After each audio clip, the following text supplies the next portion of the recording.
इस वीडियो में हम लोग सरल यौगिकों के सूत्र लिखना सीखेंगे। ये क्लास 9 चैप्टर 3 का एक इम्पॉर्टेंट टॉपिक है जो आगे की क्लासेस में केमिस्ट्री पढ़ने के लिए बहुत ज़रूरी है। सरल यौगिकों के सूत्र, इनको लिखने के लिए हमें क्या क्या पता होना चाहिए। एक तो हमें संकेत पता होने चाहिए, जो विभिन्न तत्व होते हैं उनके जो परमाणु हैं, आयन हैं, तो ये संकेत जैसे कि हाइड्रोजन के लिए H लिखते हैं, सोडियम के लिए Na लिखते हैं, क्लोरीन के लिए Cl, ये हमें संकेत पता होनी चाहिए। और दूसरी हमें क्या रखनी है ज़रूरी जानकारी, वो है इन तत्वों की संयोजकता। और संयोजकता संख्या से पता चलती है। जैसे यहाँ पे जो तीनों तत्व हैं इन सब की संयोजकता है 1। तो अगर हमें ये संकेत और संयोजकता पता हो तब हमारे लिए सूत्र लिखना आसान है। हम लोग उदाहरण के द्वारा एक एक करके समझेंगे कि हम लोग कैसे सूत्र लिख सकते हैं। पहला उदाहरण हम लोग लेते हैं। हम लोग यहाँ पर लेते हैं हाइड्रोजन क्लोराइड का सूत्र लिखना है। सवाल है हाइड्रोजन क्लोराइड। अब नाम पढ़कर हम लोगों को इतना तो समझ में आ ही रहा है कि इसमें क्या क्या है, हाइड्रोजन है और क्लोरीन है। हाइड्रोजन का संकेत H, क्लोरीन का संकेत Cl। हाइड्रोजन की संयोजकता 1, क्लोरीन की भी 1। अगला स्टेप क्या है कि जब हम लोगों ने संयोजकता लिख ली तो दोनों की संयोजकता को हम लोग क्रॉस करके लिखते हैं। अब H के साथ 1 है ना, तो जब 1 होता है तो हम लोग कोई संख्या नहीं लिखते। Cl के साथ भी 1 है। ये हो गया हाइड्रोजन क्लोराइड का सूत्र। दूसरा हम लोग सूत्र लिखते हैं किसका, हाइड्रोजन सल्फाइड। इसमें भी नाम पढ़ के समझ में आ रहा है कि इसमें क्या क्या होगा। दो तत्व, एक है H संकेत से हाइड्रोजन और सल्फाइड मतलब सल्फर। दूसरी चीज़ हम लोग क्या लिखेंगे, हाइड्रोजन की संयोजकता 1, सल्फर की हो गई 2। फिर से अगला स्टेप हो गया क्रॉसओवर करना।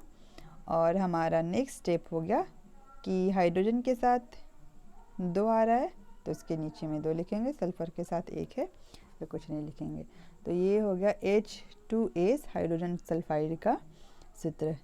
कुछ और उदाहरण हम लोग लेते हैं, जैसे कि हम लोग सोडियम नाइट्रेट का सूत्र लेते हैं। सोडियम का संकेत हो गया Na, नाइट्रेट का संकेत हो गया NO3। अब इनके लिए हम लोग क्या करते हैं, क्योंकि सोडियम जो आयन के रूप में रहता है तो इसका जो आवेश होता है 1+ वो लिखते हैं। नाइट्रेट भी आयन के रूप में रहता है, ये बहुपरमाणु का आयन है, इसका भी हम लोग क्या लिखेंगे, आवेश। और ये स्टेप सेम है, क्रॉस ओवर करना।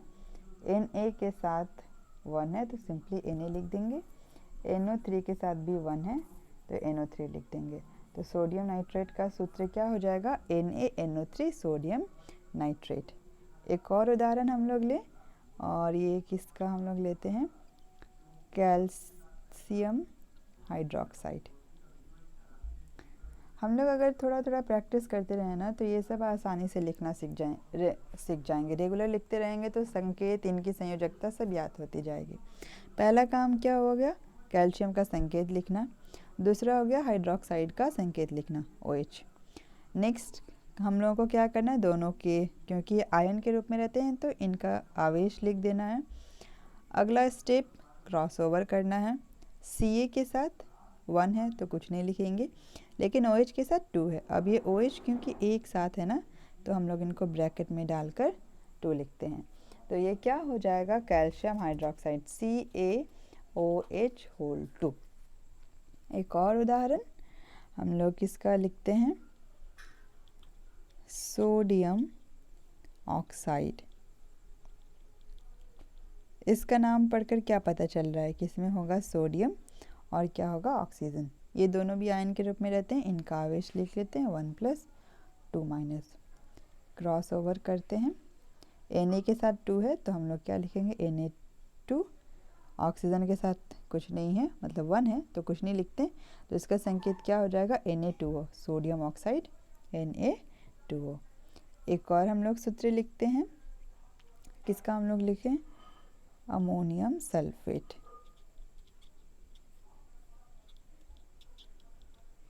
इसके लिए भी हम लोगों को संकेत जानना होगा। अमोनियम का संकेत होता है NH4 बहुपरमाणु का आयन, सल्फेट भी क्या है, बहुपरमाणु का आयन। अब आयन है तो इनके लिए हम आवेश लिखेंगे, ये दोनों हो गया, इनको क्रॉस ओवर करेंगे और अगला काम हो गया हमारे लिए इनको गुना करके लिख देना। NH4 के साथ 2 है, अब क्योंकि ये 2 पूरे NH4 के लिए है ना तो इसको हम ब्रैकेट में डालेंगे। SO4 के लिए कुछ भी नहीं, 1 है तो हम लोग कुछ नहीं लिखेंगे। तो अमोनियम सल्फेट का सूत्र हो गया NH4 होल टू SO4। और भी कुछ हम लोग एक सूत्र का प्रैक्टिस कर लेते हैं, जैसे हम लिखते हैं एल्यूमिनियम क्लोराइड। इनमें कौन कौन से दो तत्व हैं? नाम पढ़कर पता चल रहा है कि इसमें एक है एल्युमिनियम और दूसरा क्लोराइड से क्लोरीन Cl। ये दोनों भी आयन के रूप में होते हैं, दोनों का आवेश लिख लेते हैं। हमारा काम हो गया क्रॉस ओवर करना। Al के साथ 1 है तो कुछ नहीं लिखेंगे, Cl के साथ 3 है तो AlCl3, यानी कि एल्युमिनियम क्लोराइड का सूत्र क्या होगा, क्या हो गया AlCl3। तो इस तरह से हम लोग ये संकेतों को लिख सकते हैं, सूत्र को लिख सकते हैं। और कोई सूत्र लिखना है और एक अंतिम लिख लेते हैं, अब प्रैक्टिस कर लेते हैं। हम लोगों को ऐसा ये लिखना है जिंक फॉस्फेट।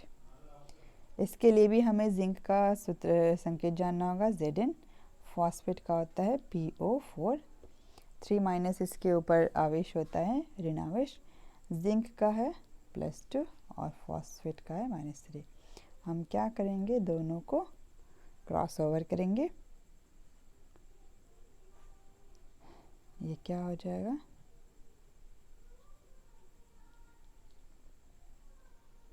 जिंक फॉस्फेट, ये हो जाएगा इसका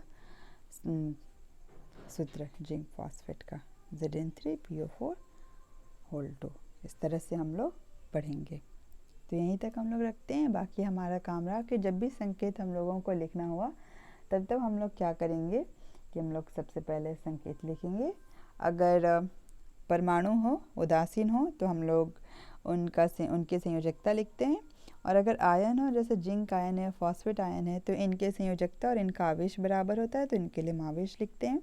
अगले स्टेप में हम लोग क्रॉस ओवर करते हैं और फाइनल हम लोग क्या लिखते हैं, जिसके साथ जो संख्या आई उस संख्या को हम लोग बगल में लिख देते हैं नीचे की तरफ, थोड़ा आधे से नीचे की तरफ लिखते हैं। जैसे कि ये H2 लिखते हैं तो ये आधे से नीचे की तरफ हम लोग संख्या को लिखते हैं। और इस तरह से हम लोग रासायनिक सूत्रों को आसानी से लिख सकते हैं।